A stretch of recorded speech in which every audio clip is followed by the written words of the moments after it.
welcome back to my channel. I trust everyone is doing great. And as you can see here, boom, we have some cassava. Can you guys guess what we're doing with this cassava? Well, if you haven't guessed already, we're going to be making some sweet cassava bread or quinches. Either one, whatever name you know it by. And we're gonna start off with the cassava. Before I even get into the recipe, big shout out to my aunt Hazela back. She asked me, she requested this recipe. I had a few others that requested it, so here you go, guys. Let's make some sweet cassava bread or quinches. So first, the most important ingredient here is our cassava. So we starting by preparing our cassava, then we're going to get into the coconut filling. Basically what quinches is, it's cassava being baked being baked or cooked on your tawa, and you have sweet coconut filling inside. It's like a salara, but it's not that soft bread. This is being made with cassava bread, or you would say. Okay, guys, so let's get to it. So as you can see already, there is different ways in getting the cassava to the consistency you're looking for. I started off with an easy way, and that is just cut up the cassava and put it inside my food processor, and I pulsed it, and this is the result I have, guys. I didn't put any water or anything. This is it, but it's still very moist, so I gotta squeeze some of this water out of here, get some of this water out of here, because we're looking for it to be more dry. Whatever way you want to do it and it's easier for you, feel free to do it. If you have a food processor, that's the fastest way, but not everyone have, you know, all sort of gadget in their kitchen. Another way to do it is by using the hand grater, and I know I'm 100% sure like everyone have this in their home. You can also use a juicer if you have a juicer, like, you know, that is powerful enough to juice the cassava. So basically we're gonna grate it on this side here. There's two sides, the thinner one and the fatter one. We're going in with the fatter grain. So guys, the amount of cassava you use is to your liking on how much cassava bread or quinches you're looking for. And be careful, you don't want to grate your finger here, as you know that is quite painful. So I'm gonna go ahead and grate up all our cassava, and I have 2 right now here. This is going to be 2, and I think that's more than enough for me and my family, because you know the kids are not going to eat this. It's just me and hubby, and we gotta watch how much we eat too, right? Although it's very addicting. So I'm gonna go ahead and grate up this cassava. And when I finish, I am going to come back and we're going to squeeze the juice out of this, and then I'll grab my other ingredients for the filling, and I'll show you everything together. So see you guys in the next step. Okay guys, so after grating the cassava, this is what we're doing. We put it in a towel and we're just, like, you know, squeezing some of the juice out. This wasn't a juicy cassava, as you can see, but we want to get as much juice as we can out of it. You can put it in a towel, a cheesecloth, whatever you have available. So this is pretty much good enough for me. I'm gonna take it out and I'm gonna show you guys what it's looking like. Okay guys, so this is what our cassava is looking like after squeezing most of the juice out of it. It's looking nice. This is the texture I'm looking for. It still have a little stickiness to it, and that's perfect. That's how I like mine. And I have about, after it's 2 large cassava, and after squeezing the juice out, I have about 2.5 cups here. And this is our coconut, so it's fresh grated coconut.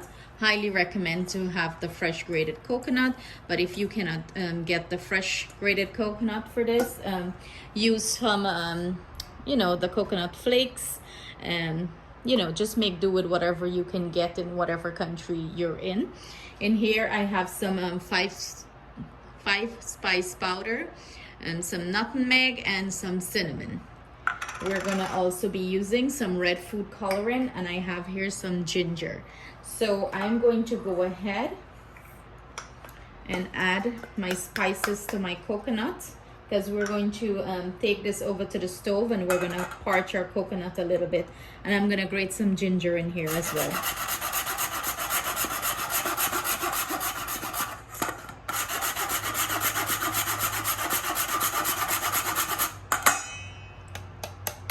And I also like to grate a little bit of ginger into my cassava mixture. You know, I love the ginger flavor in it. It brings out the sweetness in the cassava. It tastes really good, guys. Also, we will be using some sugar, which I forgot to add here, but of course, sugar for our coconut. And I am not going to add the sugar while we're gonna parch the coconut. When we pull the coconut off the stove, that's when I'm going to add my sugar. And as we bake the sweet cassava bread on the tawa, the sugar is going to melt in the coconut. Guys, my brains is all over the place. Forgive me. Okay, so let's get toasting. Let's start toasting the coconut. I'm just going to go in here with my hand and mix the cassava, mix the ginger in the cassava so it's evenly distributed. Perfect, dear guys, perfect. So let's head on over to the stove and start parch our coconut a little bit. Guys, I have my karahi heating up here, and I'm gonna add my coconut to it. You hear that nice sizzle? That's what we're looking for. And I'm gonna go ahead and mix everything into our coconut well. Mix it in well.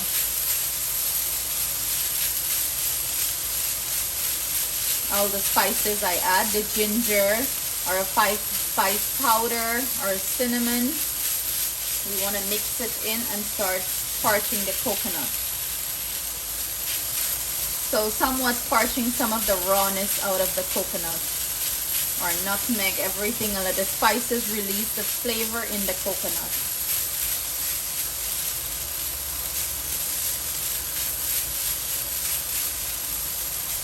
And I'm gonna go in with my food coloring, and this is all I have. I'm using the powder one, guys. So let's hope this is enough to give this coconut the color we're looking for, a nice red vibrant color. As you can tell, I use a lot of red coloring in this kitchen.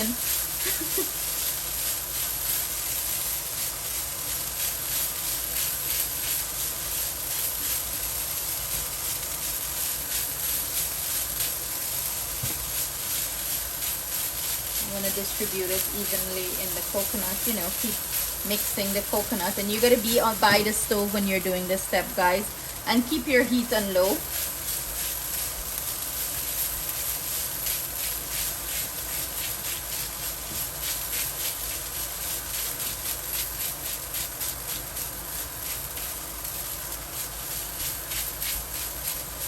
So this is going to take a few minutes to parch, probably about 5 to 8 minutes. I'm going to keep on parching it, make sure everything is well incorporated, and then I'm going to come back and show you what our finished parched coconut is looking like. And then we're going to start the process of assembling our sweet cassava bread, or some would say quinches. So see you guys soon. Okay guys, so this is what our finished coconut is looking like. It has a nice beautiful color. It's looking, I don't know what color it's looking like on the phone right now, but it's a nice pink color. Yeah, there you go. So I turned off the heat, guys, and I'm gonna go ahead and add our sugar now to this. And I'm using 1 cup of sugar. You can adjust this to your taste and liking. I'm using the 1/2 cup measurement, so that's why it's looking like I'm putting in 2 cups, but it's actually 1 cup. And I'm gonna combine this in. And you know, the coconut is still very warm, so it's going to melt the sugar down. And while the sweet cassava bread will be baking on the tawa, this filling is going to, the sugar is going to start melt too. Okay, so see how quickly the sugar is incorporated here, guys. So let's start the assemble process. Okay guys, so I like to keep everything close by, so I'm gonna set that up, and then we're gonna start our sweet cassava bread. Okay guys, as you can see, we already started one, so I'm going to show you guys the step now. What I usually do, I add a little bit of butter, and this just helps it to not stick, you know. I have a 3-inch cookie cutter here, a biscuit cutter, and I'm gonna go ahead and add our cassava to this, guys. And I'm doing like about 1 tablespoon here. Now you want this cassava to be very smooth, so I have a glass here, and I'm just gonna go in and press it and compact it.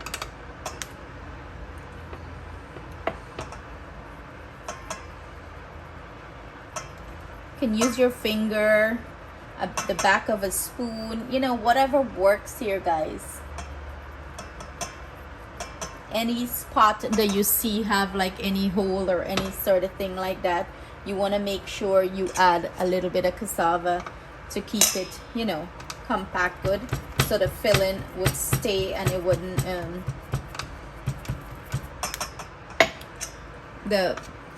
what am I saying, guys? I lost my thoughts. The coconut filling would stay inside and it wouldn't ooze out. You want to compact this well, and this is my method of compacting it and making it smooth, as you can see there. And I'm gonna go in with our coconut filling, and I'm putting like about a half a tablespoon of filling here. And you want to keep your heat as low as possible now, okay? As low as possible, so your cassava can cook throughout. Now I'm gonna go back in with our cassava,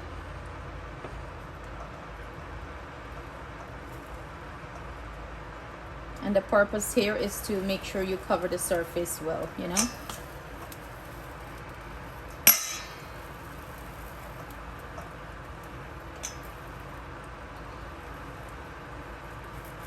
And like I said, guys, keep your heat as low as you can get it. Low and slow, that's how we're cooking this. If you do it on high temperature, the cassava is going to burn outside. It's going to cook quickly outside, and the middle is not going to cook. So you want to keep it low and slow. As you can see, I just went in with my top layer. I'm using my glass again to do the tuck in motion, or press it down, compacting it.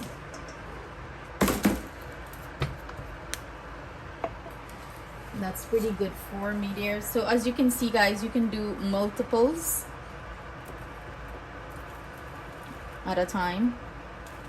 We have that one cooking there. I already flip it. You can see it has that nice beautiful color on top.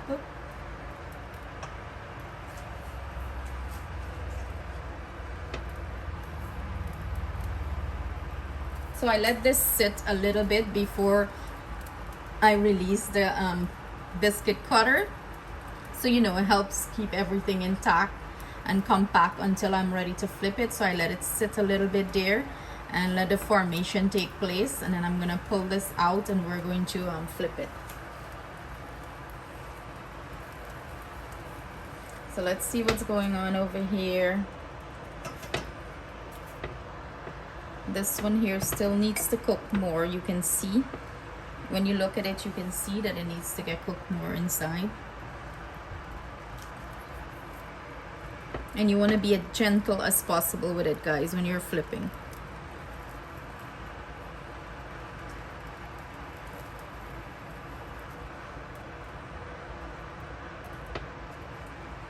And if it's holding on to the biscuit cutter, you can always put some oil on the biscuit cutter, or gently press down on the top and wiggle it out.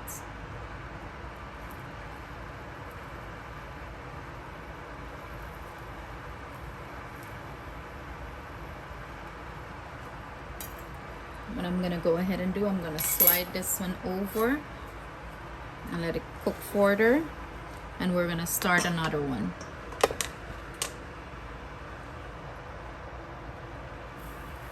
As you can see, I'm lightly buttering the pan. Again, I'm gonna show you the step. Put down our biscuit cutter In goes our cassava. It's about a tablespoon and a little bit, guys.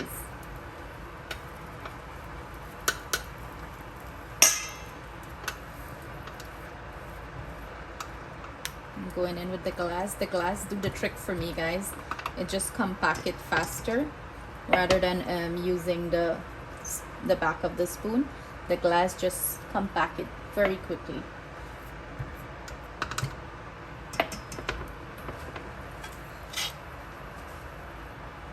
In goes our coconut filling, and you don't want to overfill them as they're gonna start to ooze out on the side and stuff like that.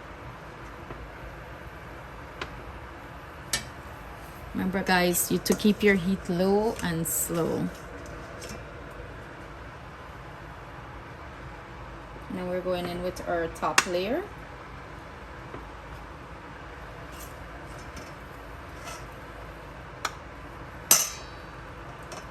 So big up to the vendors that make this sweet cassava bread. Guys, you see the labor into it. It's not easy to do. So big shout out to these vendors.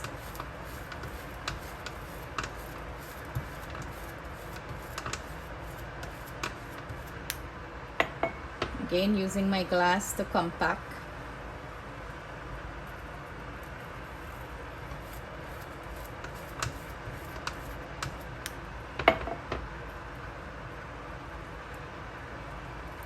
So I'm gonna go ahead and flip this one, guys, and you gotta be as gentle as possible. You know, the smooth top stove is so hard to work with. They spin. You see, it's a quick pick up and flip. So let's see what's going on with this one.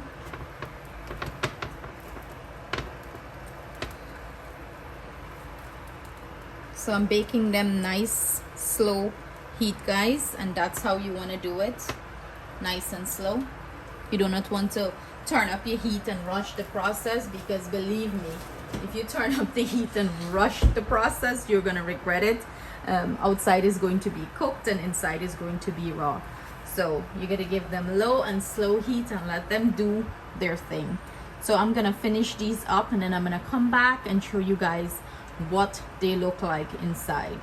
Hey guys, so another option of doing these is we're going to bake 2 of them in the oven.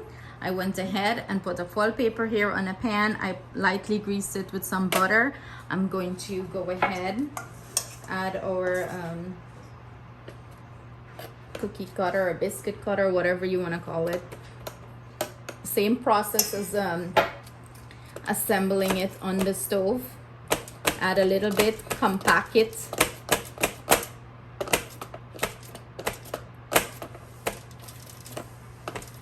You want to do this well. We're going to add our filling.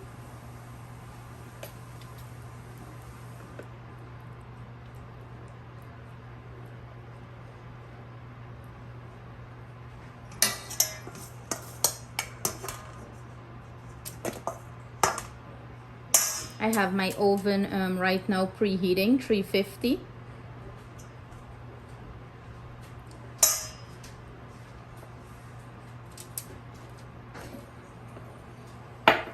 And while you're compacting it, if you see any of the filling, you know, oozing out, you can just add a little bit more of the cassava and cover that up, you know. Look at my fingers, guys.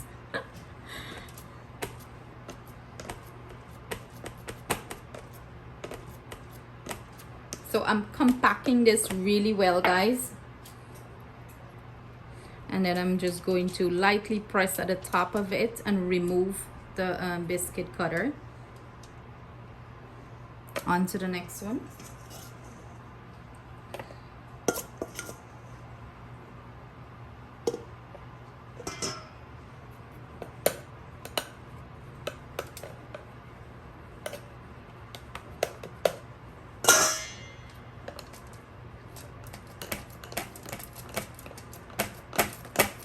We're just repeating the process here, guys.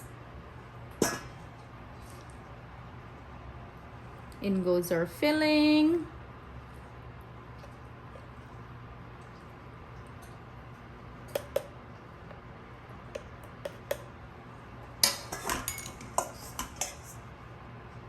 in goes our cassava. And when you see it's clumpy right now, you just want to open the grains out and spread it out. You don't want to. And then we're gonna press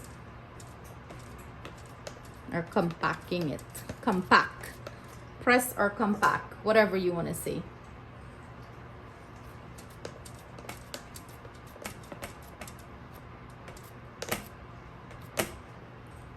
And we have some filling oozing out there, so you just want to put a little bit of cassava to cover that up. And we're gonna compact again, guys.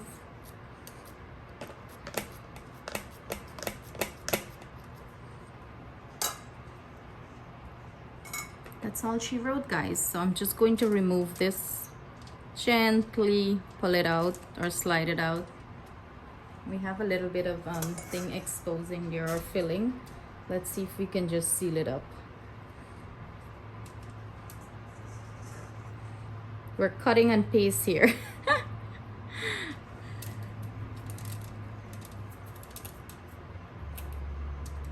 But guys, this is why I don't like the cassava too. When I'm like, you know, squeezing the juice out of it, I don't squeeze it like dry. There is a misconception about that, you know, that you got to squeeze it extremely dry. No, you get as much moisture as you can out of it, and it's more easy to work with this way.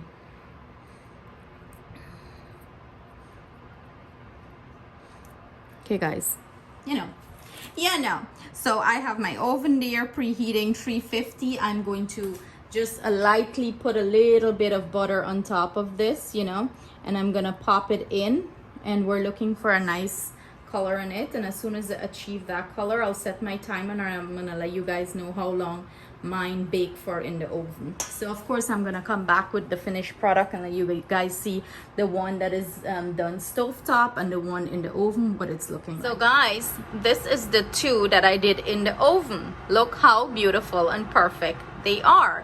You do not have to, you know, be worried about temperature wise and flipping them. For pure perfection, in my opinion. If I would have to recommend one way of doing it, I would highly recommend the oven, because it's a lot of less work for you, you know, so much more easy. These bake 350 for 20 minutes exactly. And look at the beautiful color achieved. And this is from the little bit butter that I put, and it's just beautiful. And I just pulled it out, so I'm gonna leave these to cool down a little bit. And the others that I did stovetop, I already have them resting and cooling down. So I'm gonna cut into these and let you see what it's looking like inside. And you know, in my opinion, both stovetop and bake in the oven, great. You have great turnout or great result.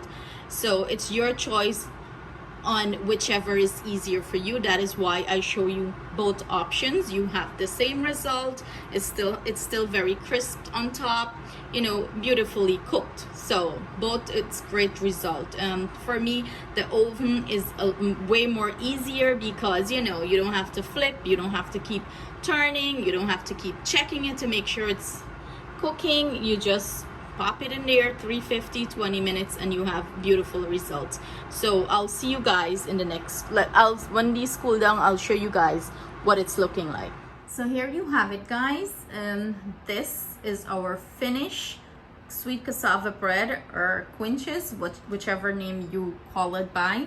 These 4 were done stovetop on the tawa, and these 2 were done in the oven. I baked them exactly for 20 minutes, 350.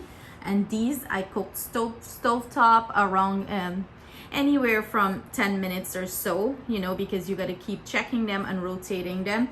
As you can see, these achieve a beautiful color, you know, no kind of hot spot or discoloration as these on the stove. So whichever you prefer, guys, whichever works best for you.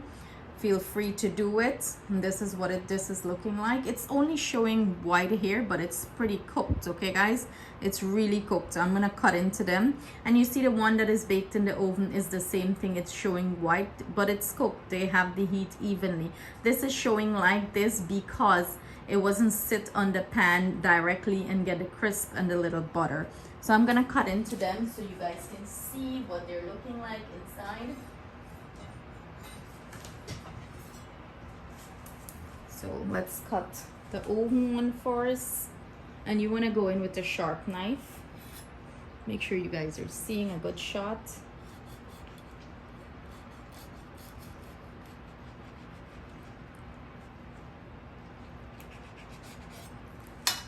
It's still pretty hot guys, and this is what it's looking inside. Do you guys see how perfect it cooked?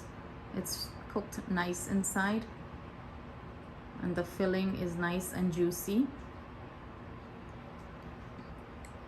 So I'm gonna go ahead and cut the one that is done stovetop. Let's go with this one. Let's see. It's nice and crunchy on the outside guys. It kind of remind me right now texture wise of cassava cone in the sense.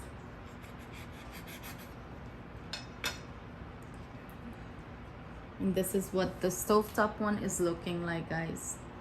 This is what it's looking like. So both cook perfectly, and of course, you know, your girl had one already on the side. She had to sneak one in, and it was quite delicious. So I do hope you guys enjoy my take on sweet cassava bread, and do give it a try. Please leave your comments and let me know what are your thoughts on it, and if you ever had it, or if you don't know about it. If you don't know about it, I highly recommend you give it a try. You can also sprinkle, you know, some powdered sugar on top of here, you know, to take it up a notch. Whatever you prefer, however you want to spice it up, you can spice it up. You can even drizzle some cinnamon on top, and this would taste delicious. Okay guys, so I hope you guys enjoy this recipe. Big shout out to my Aunt Hazela. I hope you enjoy it, and I hope you make it and you have a feast on it. Thank you guys so much for joining me in the kitchen. Please look forward for more amazing recipes. If you haven't subscribed, what are you waiting for? Come on, show your girl some love and subscribe to my channel. So guys, have a great day. Thank you so much for all your love and support. Sending you my love and thanks. Have a good one. Bye.